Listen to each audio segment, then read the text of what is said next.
Every year, thousands of human remains are found in the United States, and in one of every 4 instances, authorities can't identify the body. That's starting to change.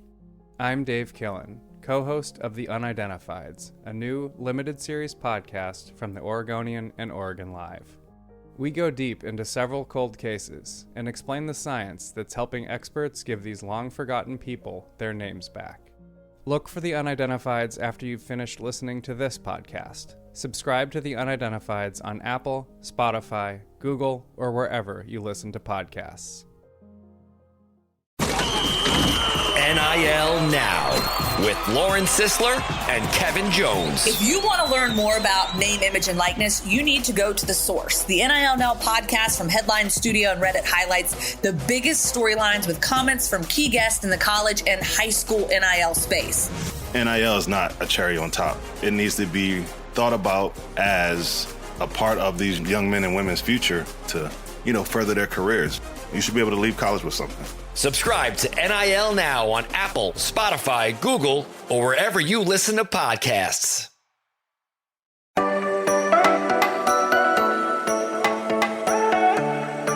Well, if you've been waiting all day, basically doing nothing until the schedule dropped on this Thursday night as we tape this pod. See, it's been such a long day, I can't even keep track of time. The point is, the Bengals schedule is here. We know when they are playing who and what times, for the most part, with some exceptions, obviously, towards the end of the season. Going into 2023, couldn't be more excited to break it down with you right here on this special, I guess we could call it post-schedule edition of the Strictly Stripes podcast. Welcome in, everyone. Muhammad Ahmad here with you alongside Andrew Gillis and Mike Nizick. And as I'm sort of coming into this excited, here's something to be even more excited about, and that is our Cincinnati Football Insider Subtext service. And here's why I need to be excited. As soon as the schedule dropped, me, Andrew, and Mike were sending out texts to our subscribers, giving our thoughts on big games to watch in 2023, games that have certain implications and why that matters.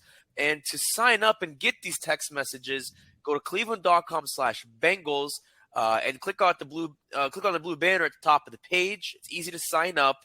It's $4.99 a month to start, but here's the thing. It's a free trial for 2 weeks. You can text stop at any time. You might not like us, but I think you probably will. Just in case you don't, though, you can text up at any time. So go to cleveland.com/Bengals. All right, so gentlemen, 17 games. Just really a quick rundown. The Bengals are going to bookend their schedule with the Browns, week 1 and week 18, which I think is fitting, not shocking. The Bengals actually opened their schedule against the Browns 11 years ago in Andy Dalton's NFL debut. They have 4 primetime matchups. They're going against 12 former or recent Pro Bowl quarterbacks, and they are facing 8 teams who made the playoffs last year. That's just the quick and short of it. But as soon as you saw the schedule drop, as soon as you just looked at it and you literally processed it for 10 seconds in your brain, what stood out to you and why? Well, I think, I think the first thing that you notice every time you look at a schedule like that is the primetime games. Obviously they play the Rams at home. That is a Monday Night Football game at Paycor Stadium. Maybe that's the game where they bring back the white uniforms, that look so slick against the Dolphins in 2022. If you wanted to do that, that would be a fun game, get a Super Bowl matchup. The Rams are an interesting team because nobody quite knows what's going on with them. Then you play Buffalo on Sunday night in November, on November 5th. That's a game, obviously, where, a lot of the attention is going to be on the DeMar Hamlin situation and kind of what happened at that game on Monday night last season. And, that's going to be a big one. You play 2 weeks later in Baltimore on a Thursday night. You play at Jacksonville on a Monday night. A couple 4:30 sprinkled in there. So I think you kind of look at the schedule with the primetime games that they have. And I mean, if you're a Bengals fan, I think you kind of have to be pretty pleased with it. You had to assume that at least one game in the division was going to be a night game, a Sunday night game, a Thursday night game, a Monday night game. But you play the Rams, who they might not be all that good this year. Then you get the Bills at home on a Sunday night. That crowd's going to be amped up. You got to go to Baltimore on Thursday. That's going to be tough, considering you're coming off a swing of San Francisco, Buffalo, and Houston. But then you got to go to Jacksonville on a Monday night. I just think that when you look at the schedule and see some of the Monday night games, I think you could have made a case that, if you had to play the Baltimore Ravens on a Thursday night and you had to play San Francisco on a Sunday night or something like that, I just think the primetime games could have went kind of awry for them, and they really didn't. So the primetime games were the first thing that I noticed. And I want to make a correction. They're playing 12 games against Pro Bowl quarterbacks, not 12 individual quarterbacks. But go ahead, Mike. They've got these asterisks next to a bunch of the games, so we'll see. If they get more prime time. You'd expect them to get more, not less, just because you expect them to be talented. The thing that stood out to me about the schedule was just how easy that first stretch of 5 games is. At Cleveland, home against Baltimore and LA, the Rams, at Tennessee, at Arizona. I mean, they could easily extend their regular season win streak to 13 games, I feel like. I think it starts to get tough with that game before the bye against Seattle. Then you head to San Francisco. So, I just think that this schedule sets them up well to avoid some of the pitfalls they had last year where they had that slow start. And if you think about it, not only did they start 5-4 last year, they were 5-4 the year before that. Now, of course, we've seen how well the Bengals and Joe Burrow can adjust on the fly. But you don't want to be in a hole like that this year because obviously they were 0-2 last year. And I don't know that I think it's going to be harder for them to go 0-2 this year because, like you said, I think that front 5 is a lot easier. I mean, Baltimore is going to be an interesting game because, even though it's at home, you still got to face Lamar Jackson. But I want to ask you about the Browns game, though, because I was going to get to that. Should that have been a home opener? Should they have made that the home opener for the Bengals? Or do you think really it wouldn't have made any difference? Well, you can't open the season at home every year. They hadn't opened at home. They hadn't opened on the road since 2019, so they were due. I mean, I don't think that they didn't win anything in terms of the Super Bowl. So I think really the only team you get that guaranteed a home game in the first week of the season is the Super Bowl winner. After that, it's just how the schedule falls. Well, and also too, the Bengals opened at home last year. The Browns opened on the road. They played in Carolina. Like Mike said, you can't open every year. You can't open every year you can't win them all. Yeah. Well, I mean, no, I'm not even that. It's you can't. I know. You can't play every week 1 at Paycor Stadium. But again, I think if they want to, they got to win the Super Bowl every year. There's the easiest solution. Yeah. They're going to. There you go. I think too, when you kind of look at the first 5 games, though, it is they did start 0-2, and everybody talks about that. And then I remember they had that disaster of a game in Cleveland on Halloween. And I'm sure we're gonna hear a lot about that and kind of the Monday night game, and then kind of how that game in Cincinnati last year was frankly pretty boring. The one that the Bengals won. But I mean, let's not forget in week 1 of the 2022 season, the Bengals played the Steelers and Mitch Trubisky, and Mitch Trubisky was not very good. The Bengals found a way to lose that game. And then the week after, they played Cooper Rush in Dallas, and the Bengals lost that game. And I understand that the Cowboys turned out to be pretty good, but when you play Cooper Rush, that's a game you got to win. Week after it, you played Joe Flacco. Week after that, they played, I think, the Dolphins, and that was the game where Tua got hurt. So you didn't have Tua for like half the game, maybe a little bit longer than half the game. Then you play Baltimore, you get to 2-3. So I just think, it's one thing to look at the schedule and say, I think the most accurate way to do it, because this league is so chaotic every year, is to say, okay, who are the quarterbacks that you're probably going to have to play? But I think, kind of as the Bengals proved last year, sometimes that doesn't always matter because, you'll beat Patrick Mahomes and you'll beat Tom Brady and you'll beat all these quarterbacks. And sometimes you hit a rough patch and you lose to Cooper Rush and you lose to Mitch Trubisky. Yeah, that's just the way it falls. But I'm not going to lie, though. Obviously, there was like the rumors all over social media that the Bengals and Browns were going to play in week 1. Those ended up coming true, kind of like the rumors that Travis Kelce's mom said about, it's going to be like the Chiefs are going to play in Germany or whatever. And that ended up being the case, which was funny. But, rumors aside, Do you guys think that was a good option? I mean, just playing the Browns in week 1, I actually like that a lot. Battle of Ohio. You get the first true matchup between Deshaun Watson and Joe Burrow. I mean, the Browns, talk about their defense. They got a new coordinator. They still have Myles Garrett. I mean, what do you guys think of that matchup? Is that something that's pretty hyped up? Well, I mean, Watson last year. Yeah. We say it again? You said the first true matchup. What was not true about the matchup last year? Watson played Burrow last year, but he was rusty. He had an 11-game suspension. He's going to actually come into this season fresh and maybe rejuvenated.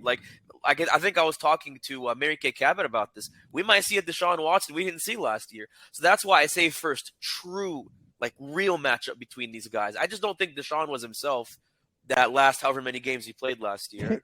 I mean, I don't know. I think that's kind of he was sitting around doing nothing. He wasn't injured. Yeah, sitting around doing nothing, which, I mean, you're not getting better when you're sitting on the bench. Well, not on the bench because he was suspended, but sitting around, basically. I mean, I think this is their second matchup, I would say. I think that one counts last year. Does it, Andrew? I mean, it has to, right? You can't. On the record books. Yeah, the record books, but I'm saying figuratively. Are we going to say that the Bengals' loss against the Browns shouldn't really be counted because that was their first week without Jamar Chase and they were still kind of figuring things out? No, they lost fair and square. They just didn't play good. They just played poorly. I mean, we saw how Burrow played. He said himself he played poorly. And, I mean, I'm not going to say Jacoby Brissett played well. I just think the Bengals' defense didn't know how to stop them. But I think that's apples and oranges, though. That's a little different. I'm talking about one person here. You're talking about, both teams, how the Browns didn't have Watson and how the Bengals didn't have Chase. But that's besides the point. I mean, do you guys just think that's going to be a cool matchup just to open up the season with? It's fine. I don't think it has much. I mean, it's a rivalry game, but I mean, I think they have bigger sights. Their sights are set so far above Cleveland that I don't know. You expect to win that game either way now. I know they've struggled with them, but I think any of those returning playoff teams would have been more exciting. I pitched on Subtext that I thought the at San Francisco battle of the runner-ups from last year would have been a fun way to open the season. Hey, that's a good one, yeah. As opposed to you're playing, and especially since you play AFC North teams twice, it loses a lot of the intrigue, I think, for a one-off. Yeah, I mean, well, and two, I think it's a fun matchup to open the season, but I mean, if they had to open on the road, I think there were a lot of other kind of intriguing options. Mike mentioned San Francisco, that would have been one. Baltimore for sure is another one. Baltimore is kind of in the same aspect of Cincinnati. I don't know how much this plays into it, but I mean, they share a parking lot and they share kind of a living space with the baseball team. So I don't know if the Orioles. I don't know if the Orioles. I'm saying I don't know if the Orioles have anything going that week. So maybe the Ravens even weren't a possibility. But the Ravens would have been fun. I think Jacksonville would have been a low key, sneaky, fun one. You get Trevor Lawrence kind of coming off his breakout year. Jaguars coming in as a team that's the AFC, or you would assume the AFC South favorites. Pittsburgh would have been fun. We talked about Kansas City. I don't think they would have burned that one, but obviously that would have been hyped up to unholy levels. There would have been a lot of fun ones. I mean, personally, I'm just glad. I kind of look at the schedule. The fact that they're not going to play on Christmas Eve is a major win for the sports writers on the Bengals beat. Except to me, because I don't celebrate Christmas, but anyways. Sure, but they play on December 23rd on a Saturday in Pittsburgh. I mean, that game's going to be cold as hell. But, again, I looked at this schedule, and selfishly, it's not as good as the road schedule from last year. I mean, last year, the road schedule for us was really fun. We were in Dallas. We were in New York. We were obviously in the AFC North cities. We were in Nashville. We were in Tampa in December. We went to Buffalo in the playoffs, Kansas City in the playoffs. This year we got what? I mean, Buffalo in the snow wasn't fun, though. And I'm sure I wasn't in New England. That game was the coolest game that we covered all year. In the snow, in the divisional round of the playoffs. I mean, to you, I'm not a snow guy. I'm not a snow fan, but obviously that's just my opinion. I know I wasn't at this game, but I mean, Mike was at the Patriots game. It looked pretty cold there. Part of why I didn't go, I'll just kind of spoil that. Yeah, I don't know. Just San Francisco will be cool. Oh, yeah. I wish Arizona was later in the year. You get a little bit of a snowbird effect if you play the Cardinals in December, or, for second last week of the season or something like that. You get Arizona and Jacksonville. You do get one game where you get to get out of the Ohio cold a little bit and go warm. But selfishly, I looked at the schedule and I just went, man, this just isn't as good as last year's was. It's going to be a little bit more of a grind, though, because, those two West Coast – well, I guess they're not both West Coast trips, but those two Pacific time zone trips, that'll be a lot of jet lag. But if you're talking about San Francisco and Phoenix, I will gladly sign up for that. I've only been to California once in my life. It was San Francisco. I think it was almost 6 years ago. No, 5 years ago. Pretty cool city. Technically, we're going to be in – is it Santa Clara? Because they don't actually play in – it's like 45 minutes outside, but you mentioned the jet lag. I think that's a decent point. You could really look at the schedule and say, West Coast road trips sometimes can be tricky. You kind of get a little lucky if you're the Bengals because you play the Rams at home. And again, who knows what the Rams are going to be? They were a disaster last year. And they still will be. Is Stafford healthy? Then you play Tennessee, and Tennessee might be a disaster. Then you go play Arizona, and Arizona's going to be down Kyler, and they're not a disaster. Then you come home, you play Seattle, and you have a bye week. You don't have a West Coast road trip, and then you don't have to go to Baltimore or something like that. And then off of your bye week, then you go out west to San Francisco.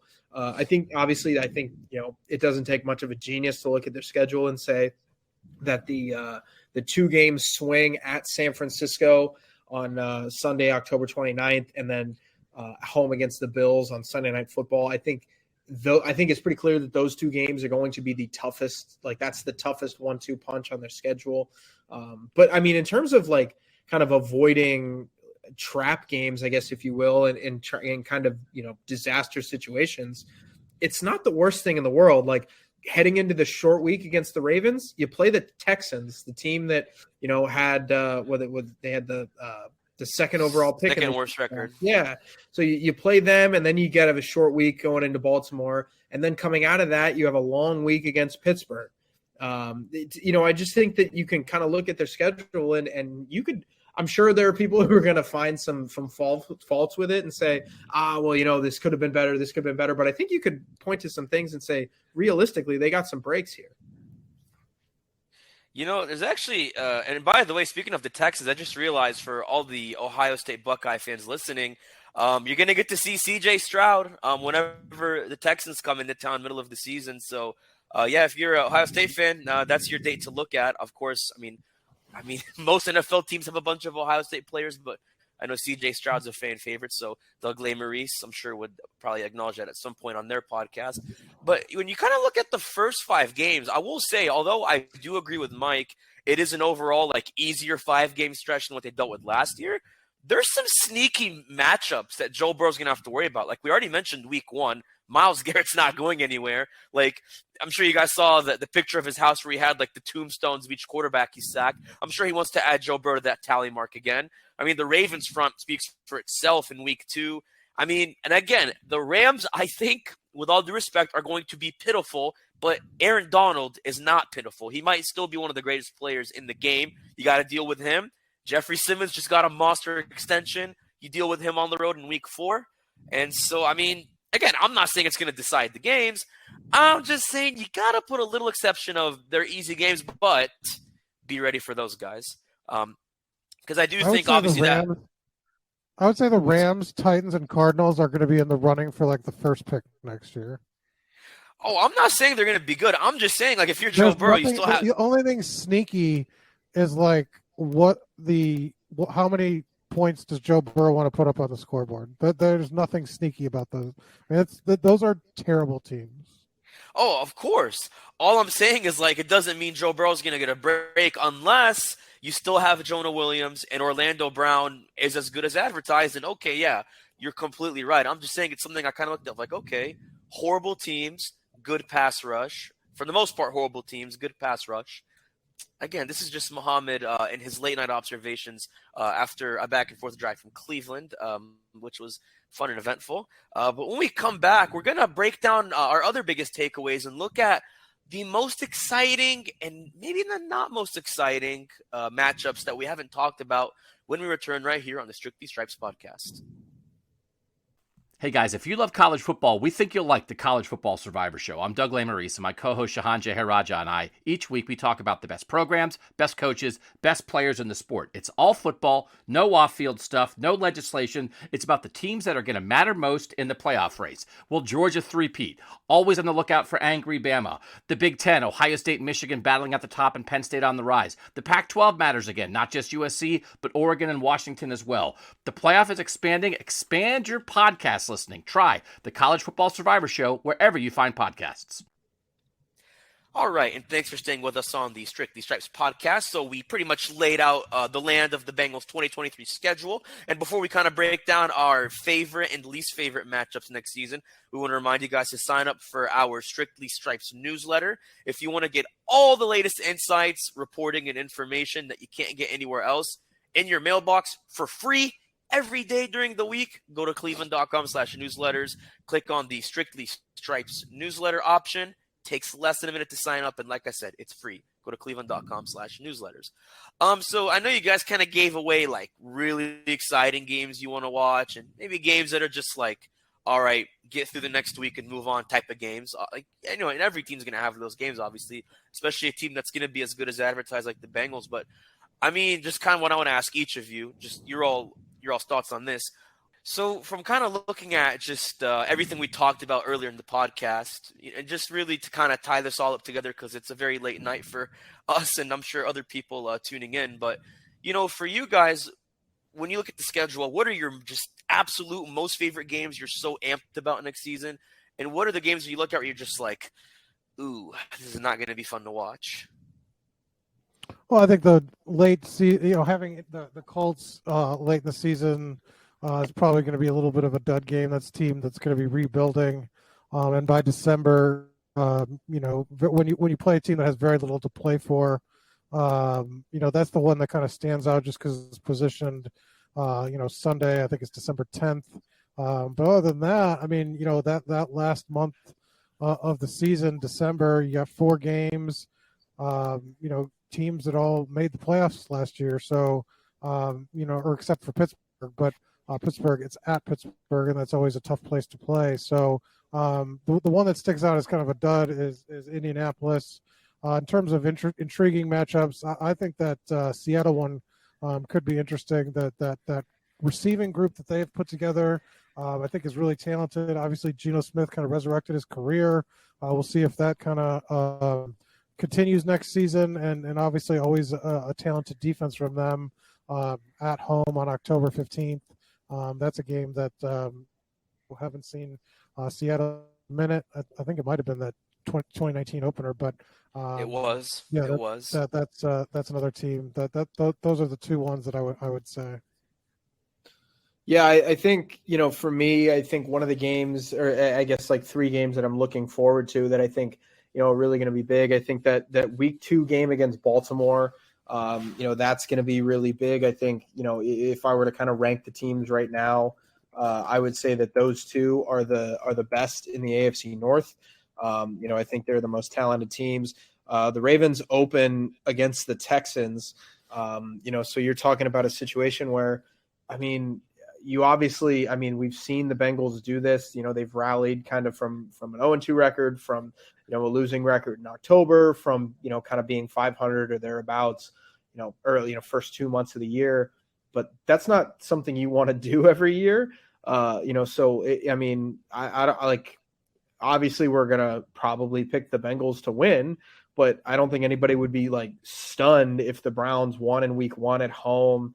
They come out firing with Deshaun and, Elijah Moore, and they look good. And, then the Bengals are coming home to an 0-1 matchup against a 1-0 Ravens team. That could be a pretty big game. And then there's that 2-game stretch, like I mentioned, where you go to San Francisco. San Francisco's obviously very, very talented across the board. You have that defensive line out there that's going to be, an interesting test for that offensive line. And then the Buffalo game for all the DeMar reasons, for the canceled game, for the AFC playoff, that's big. And then just, I look at those 2 games, those two, and then you get two divisional games later, 2 weeks after that, you play Baltimore on the road on Thursday night. Then you play Pittsburgh.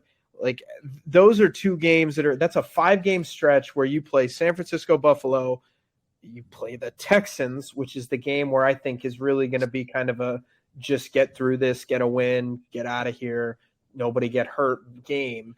Then you play at Baltimore on a short week in Pittsburgh. So I think, the games that I'm looking forward to just to recap that, the Ravens at home in week 2, then you get Buffalo at home the week after you play the 49ers.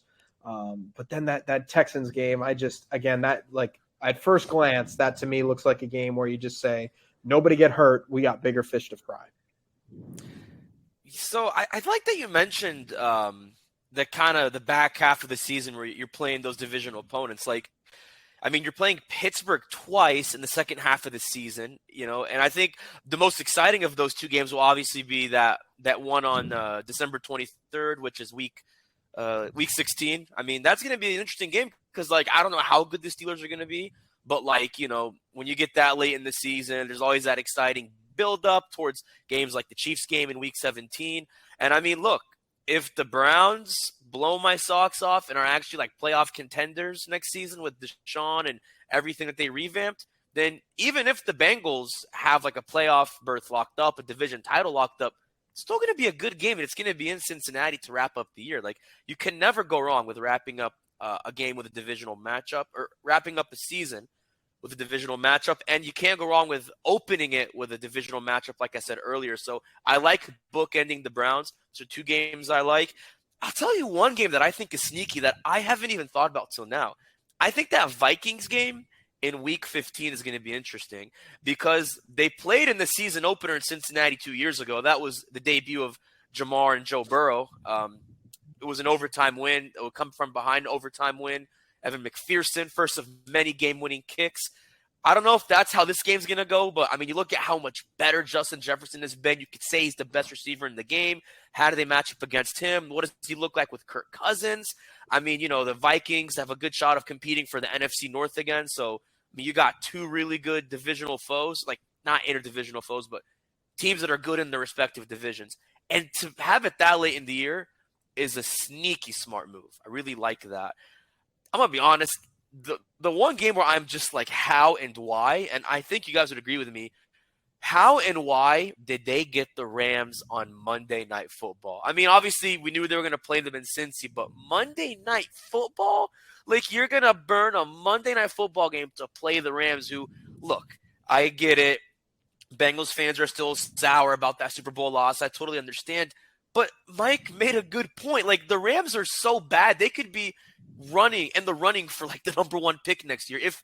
I don't know if they have a first round pick next year because of how many they traded away earlier, but the point is that's how bad they're going to be. If you're looking at other games, I would have swapped to make that a Monday night game. I would have much rather made that 49ers game a Monday night game, which it can technically still be because that's one of the games with a star. It's flexible where it could be moved into a primetime slot, but I would have much rather seen that as a primetime game. Heck, give me the Seahawks game as a Monday night game. That's another NFC West team you're playing at home. That's easy to me. That, I think, is the biggest head scratcher. Like Andrew said, you want to get through the Houston game. You want to get through the Indianapolis game. Those are 2 teams that, I think will be better than last year, but not good enough to be competitive. So, cross it off your schedule. No, see, here's the thing, though, with the Rams game. So I just pulled up their schedule as we were talking about that. The Rams play they play a lot of 4 o'clock games just because they're on the West Coast. But they play 1 Monday Night Football game, and then they play the Saints on Thursday Night Football in December. The NFL markets its teams very, very well, and they really do spread the wealth. How many years was it a joke that the Jaguars and Texans were the Thursday night game of choice because they knew people would watch it, so they just kind of put the worst game out in prime time. I don't know. I think that it makes actually a lot more sense than you just kind of said. The Rams open up with 2 divisional opponents. They play at Seattle versus the 49ers. That's a team that, whether or not Stafford's healthy, I think they've got kind of implosion potential. I think that, if they're bad, it could get really bad again. And, to me, that's just a game where, hey, look, it's a Super Bowl rematch from 2 years ago, from 2 seasons ago. We're comfortable putting that game in prime time because even if you're 0-2, your season's not over going into that game. There are going to be some storylines. Los Angeles is a huge market, obviously. So that game is going to do ratings and it's going to do well. There are storylines built into it. And if the Rams suck this year, if they go 2-15, then that's fine. But you're not going to know that they're 2-15 in week 3. So I just think that, you have to market your teams in some way. I mean, you look across the league, every team plays prime time. Like they're going to do what they can to put not anymore. That's one of the schedule. Well, they got rid of it. But they're going to do what they can to put, teams in advantageous positions. And the last thing you want is if the Rams are going to play a Monday Night Football game, and obviously the league wants, Los Angeles and New York to be, kind of big time markets just because of the ratings that they can bring in and the money that they can bring in, things like that. But again, the Rams, I don't have a problem with that game. I don't think it's that big of a deal. Let me pause you there. So you said something about Los Angeles, the ratings. I mean, you realize no one in LA actually cares about the Rams, right? Did you see their Super Bowl parade when they beat the Bengals? Compared to all the other parades we've seen, that was a joke. Yeah, but wasn't that during? Yeah, but that was also during no, Los Angeles. Don't say COVID. Well, I was gonna say that was during it's California and it was Los Angeles. They had some of the strictest COVID regulations. I'm not saying that they're as diehard. I'm not saying that they're as diehard as the I'm trying to think of the Browns fan base or teams that are just terrible that always draw fans or something like that. But I don't know. Yeah, I don't know. Yeah, obviously California is a whole different world when it comes to COVID. I get that, but I mean it was 2022, so I think it was better. But either way, that's just my take on that. I mean, unless it's a close game and I'm wrong, claps to you, Andrew. I'll give you those claps a few months from now. But Mohammed, that's my point. It doesn't. I don't think it matters if it's close or not because you're putting a big market on a Monday Night Football game in a Super Bowl rematch where there will be storylines to talk about because maybe the Rams are 0-2 and they're trying to save their season. Or, maybe the Bengals are 0-2 and it's what's happening to the Bengals? They just lost 2 divisional games to start the year. What in the world's going on? There are going to be storylines there no matter what. And, if you're going to put it, you don't want to just bury a team in Los Angeles, especially a team that won the Super Bowl, almost a little over a calendar year ago. I think it's fine.